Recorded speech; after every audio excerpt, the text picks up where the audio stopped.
और गन्ने का रेट जो हमने रिकमेंड किया था, और मुख्यमंत्री जी का मैं धन्यवाद अदा करता हूँ कि उन्होंने इस बार अच्छा रेट दिया है। देश में सर्वाधिक रेट 386 रुपये। और एक अच्छा काम किया है कि जो हमारी नीति है प्रधानमंत्री जी की, बोने से पहले ही आगे का रेट भी बता दिया जाए। और गन्ना आमतौर पर फसल जो बोया किसान बोता है तो 2 या 3 साल के लिए वो चलता है, तो अगले साल का रेट भी हमने 400 रुपये कर दिया। तो ये एक अच्छी किसानों के लिए हरियाणा सरकार का फैसला है। मैं मुख्यमंत्री जी का धन्यवाद करता हूँ। एक ये पराली को लेकर भी सर पंजाब और हरियाणा में काफ़ी बातें हैं। सुप्रीम कोर्ट भी सख्त टिप्पणी की है पंजाब को लेकर, खासकर कहा है सुप्रीम कोर्ट की तरफ से। कैसे देखते हैं सर पोल्यूशन को लेकर? हरियाणा के काफ़ी स्कूल बंद भी हो चुके हैं। पहला विषय तो ये है कि दिल्ली में प्रदूषण जो है उसका पराली अकेला कारण नहीं है।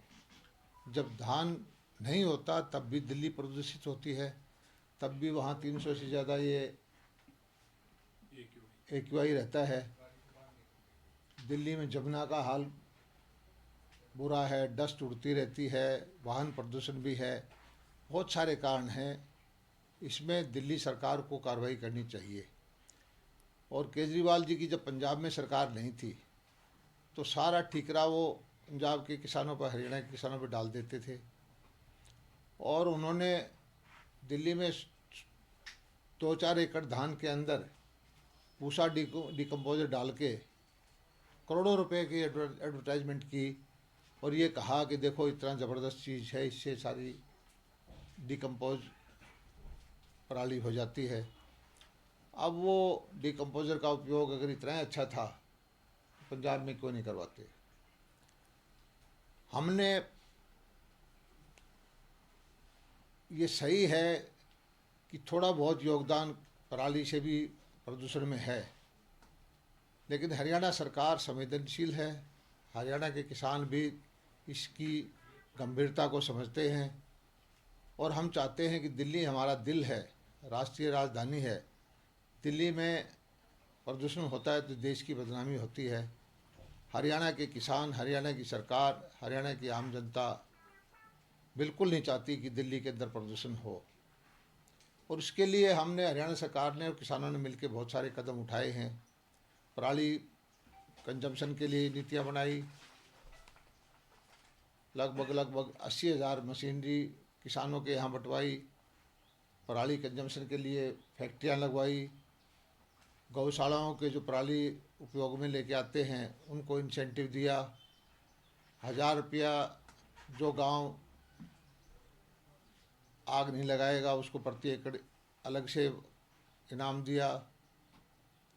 और पराली में जो किसान आग लगाता है तो उसकी मजबूरी है कि उसके पास टाइम गैप कम रहता है धान कटाई से लेकर गेहूं बिजाई के बीच में।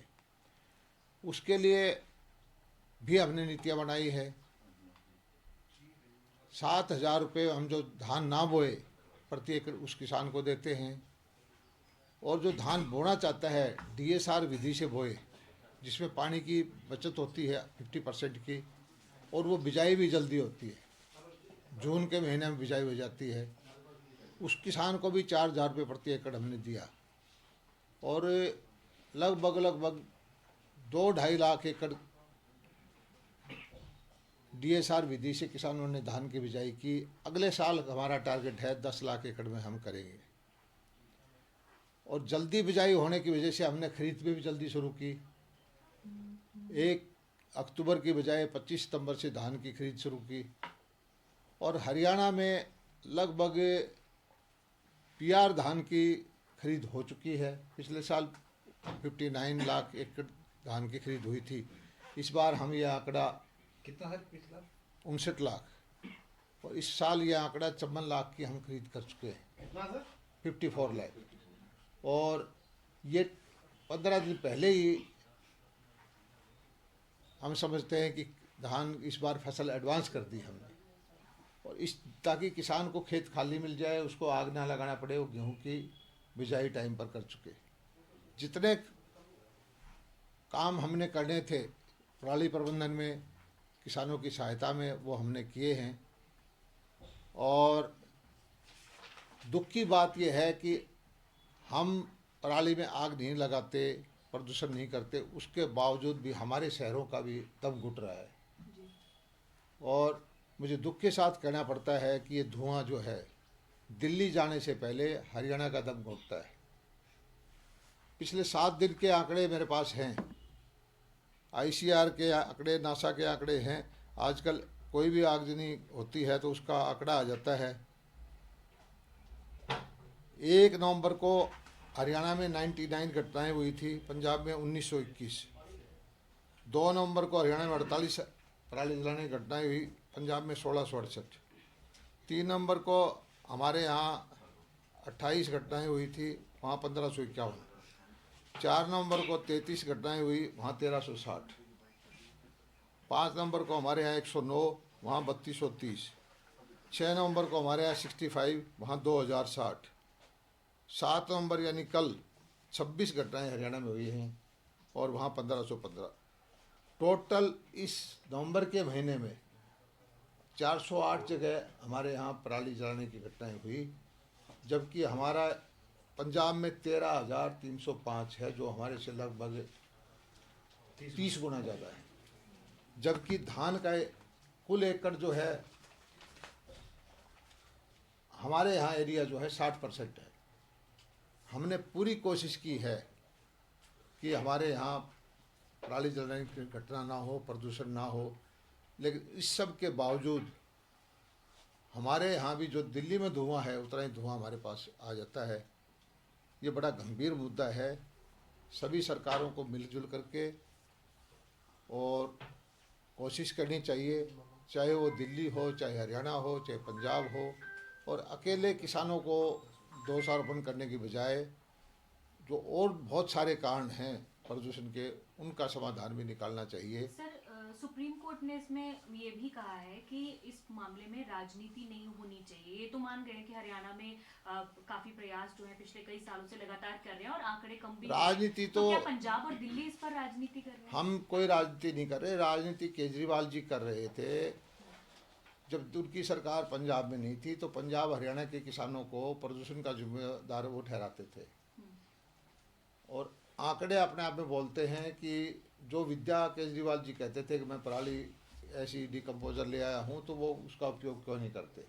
हम किसी का दोषारोपण नहीं कर रहे, लेकिन हमारे जो प्रबंध हैं, आंकड़े हैं, वो बोलते हैं कि हमारा जो प्रबंधन है बेस्ट है। पंजाब में 100 एकड़ में धान की खेती होती है तो 60 एकड़ में हमारे यहाँ होती है। और उसके बावजूद पिछले 7 दिन में 30 गुना का ज़्यादा का फर्क है। आंकड़े बोलते हैं, मैं नहीं बोल रहा। और जितना हमने किसानों को सख्त रवैया अपनाया है, हमने जुर्माना लगाया, हमें दुख के साथ FIR भी दर्ज करनी पड़ी।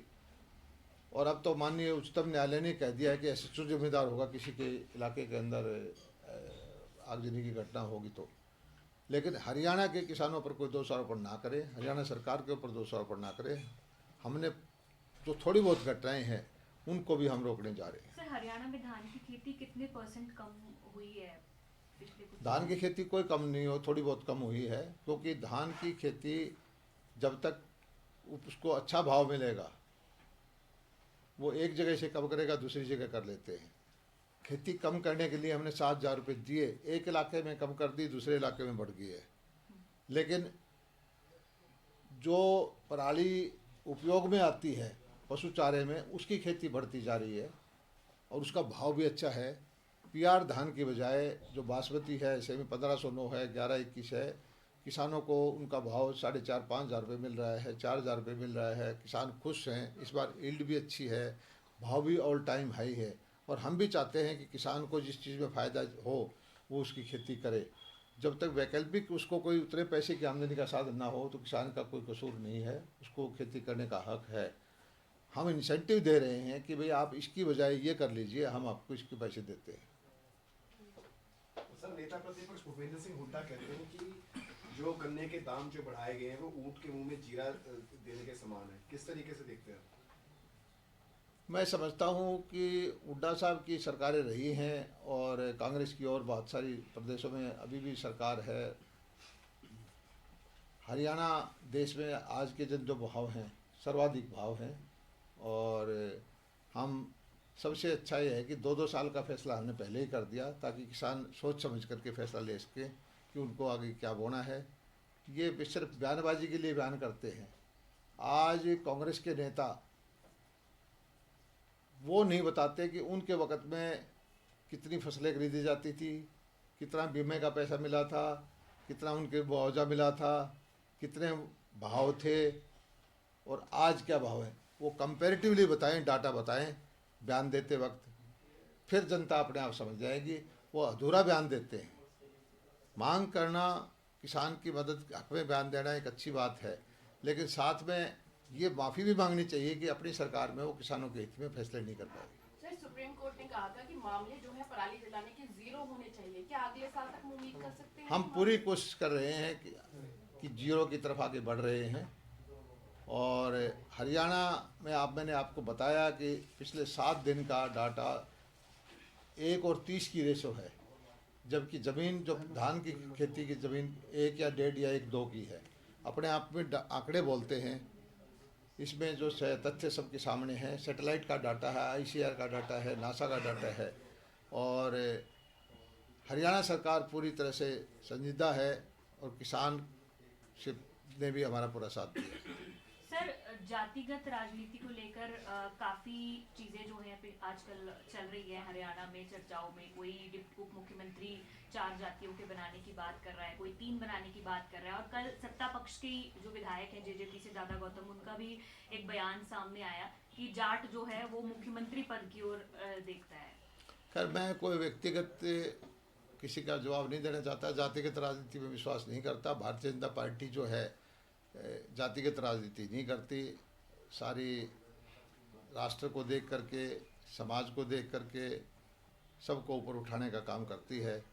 और विपक्षी पार्टियां जब उनको जनता ने रिजेक्ट कर दिया, वो जातिगत राजनीति करते हैं। कल ही मैं देख रहा था टेलीविज़न पे कि बिहार के अंदर बताया गया कि इस जाति में साइकिल भी नहीं है, इस जाति में ये आमदनी है, इस जाति में ये आमदनी है। लेकिन उनको ये भी बताना चाहिए कि इस सब गरीबी का कारण जो सत्ता में पार्टियां हैं वही तो हैं, वो उनको ऊपर नहीं उठा सकी।